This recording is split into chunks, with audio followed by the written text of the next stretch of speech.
Hey everyone, Mike here from MLive.com, joined by Justin Rogers. Don't adjust your computers. Justin is in fact wearing a vest in the press box. I think they're too mad to care, I'll be honest. It was a bad day for the Lions, a heartbreaking day, losing 17-14 here against the Buffalo Bills and their old coordinator Jim Schwartz, who was carried off the field.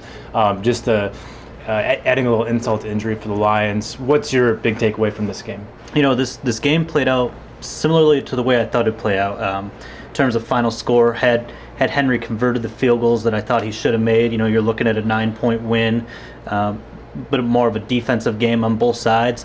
But the kicking struggles, you know, reared their ugly head again. I thought Alex Henry deserved a shot. He won this job via tryout, performed very well in it. Comes into this game having, you know, missed one last game, but slipped on the turf. There was a reasonable excuse here. Misses 3 in the home stadium. Just like with Nate Freeze, you know, performance-based league, I think he has to be out, and obviously Matt Prater is the name everybody's going to be talking about. Well, yeah, this won't shock anybody, but you know, Jim Caldwell post-game would not commit to Alex Henry playing even another day for the Lions. He didn't say he's going to be out. That's not what coaches do. It's definitely not what Jim Caldwell does, but he wouldn't commit to it, and I expect Alex Henry to be looking for work here in a day or two. I just don't know how you come back from something like this. He's going to be out of a job, but the problems for the Lions extended beyond just Henry. You know, they only scored 14 points. Their only offensive points were in the first quarter on just the one touchdown, and from there forward, it was Rasheed Mathis had the pick six, and then nothing. And they put a lot of pressure on their defense, and I thought the defense did pretty well, but the offense didn't do enough to sustain drives or move the ball. Stafford was a little sloppy, and he was beat up in the process. 6 sacks, which was a career high, and major issues from both Rob Sims and Adrian Waddle. You know, I talked to Mathis after the game, and I said, you know, there's an emotional up you have to get on to make a defensive stop when you're called upon. And they just kept asking the defense to do it over and over and over again. And eventually you're emotionally drained. You can't do it every single time. The offense has to be better.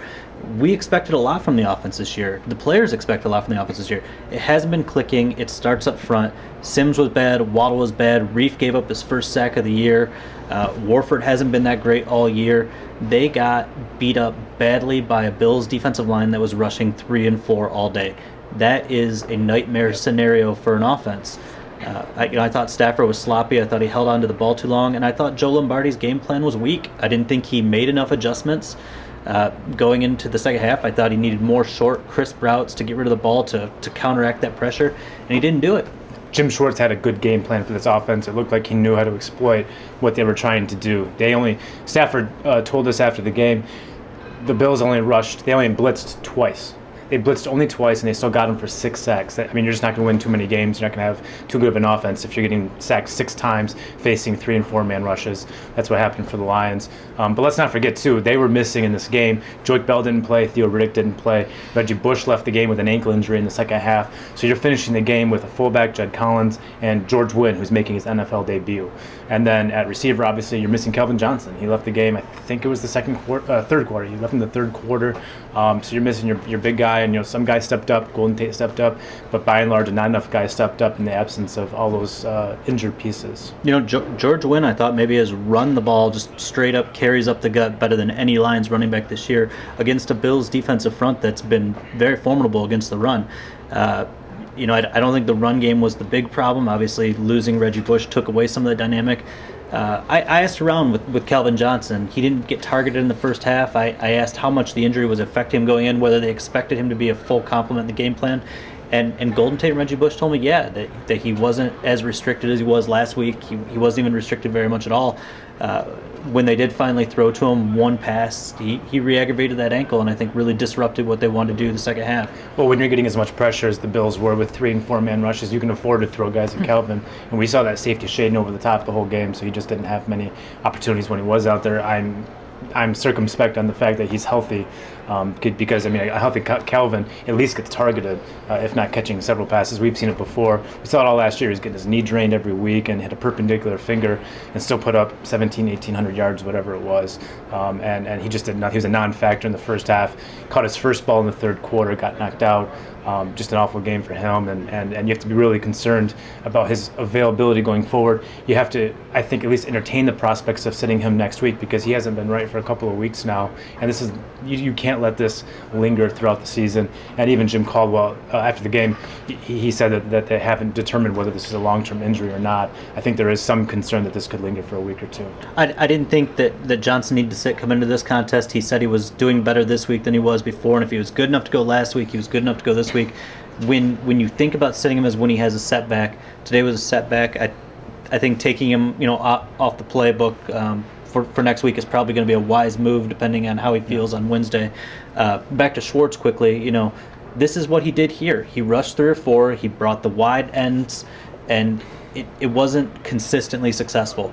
But this, when you see it in action, you see what he's trying to do. When you can rush with 4 and drop 7, your coverage is good, and you're getting the job done with minimal resources in the front. That's going to be successful most times.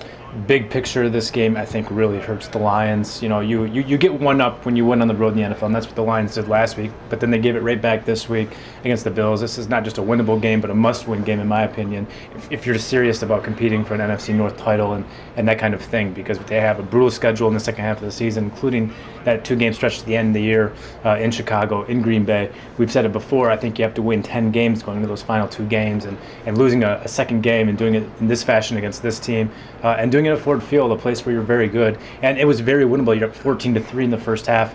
That's a crushing blow, I think, for a team that has aspirations of winning a division. Yeah, I think you have to go 6-2, 7-1 at home. 500 on the road proves to be, a pretty successful formula for playoff teams. This was a game that I've been saying all week. Our predictions, signified that they should have won this game. There was no excuse. They were the better team. I thought they were the better team on the field today, and still couldn't get it done. It's a 3-phase game. We talk about offense and defense all the time. Special teams matter. Their special teams were really good today. Sam Martin was really good. Jeremy Ross had 2 big punt returns. You leave points on the board, those are essentially turnovers. You're not just missing the 3 points, you're giving them 30 to 40 yards of field position, including the field position that let them kick the game winner. Yeah. A positive I took from this game was Golden Tate. Again, establishing himself as not just an established secondary option, but even a primary option when Calvin does go out. And he carried this offense for a second consecutive week, going over 100 yards again. And he had the money play. He had the play on that last offensive drive, 50-some-odd yards, 59, 55 yards, getting the Lions into field goal position. And, of course, they couldn't capitalize, but that's not on Golden Tate. I mean, he was money again, a couple of big third-down catches, obviously the big play at the end to put the Lions in position to win this game. I think you have to be very pleased with what he's giving you, both in terms of his hands, just catching everything that's thrown at him, and also the yak. Like last season when Calvin was out, they didn't have a second target. Now it's Golden Tate, and they don't seem to have a second target still. Just one guy when Calvin Johnson's out. They need both those guys, or Stafford needs to develop a relationship with a third receiver. Nobody was more frustrated with this game, and of the guys I talked to in the locker room than Tate.